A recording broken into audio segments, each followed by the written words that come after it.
नाज़रीन, जमात उलमा महमूद मदनी का एक वफ़द आज ज़िला शामली के डीएम और पुलिस कप्तान से मिला है। इस वफ़द की सरबराही, इसका नेतृत्व जमात उलमा मगरबी उत्तर प्रदेश के सदर मोहतरम व शेखुल हदीस हज़रत मौलाना मोहम्मद आकिल कर रहे थे। वफ़द में ख़तीब कैराना मौलाना मोहम्मद ताहिर कासमी, हज़रत मौलाना तहसीन साहब, मौलाना मोहम्मद वासिल अल हसनी भूरा, मौलाना मोहम्मद तालिब वगैरह जैसे अफराद शामिल रहे हैं।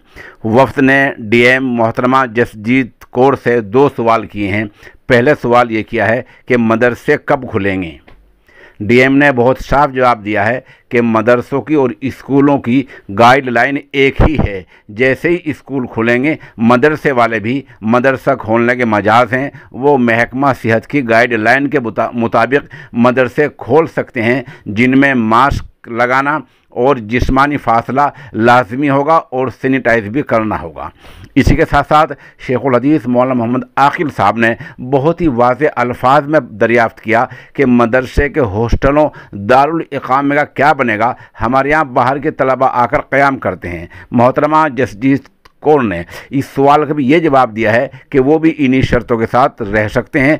कोई दिक्कत, कोई हरज, कोई परेशानी नहीं है। बहरहाल मदरसा खुलने का वक्त तय हो गया है कि स्कूल सरकारी गाइडलाइन और सरकारी एलानिए के मुताबिक जैसे ही स्कूल खुलेंगे, जब भी स्कूल खुलेंगे उसके फौरी बाद उसके साथ साथ मदरसे भी खुल जाएंगे। अब ये हमारा काम है कि हम उनके निज़ाम को, उनके निसाब को और उनमें सफाई को किस तरह अपनाते हैं, ये अपना हमारा काम है।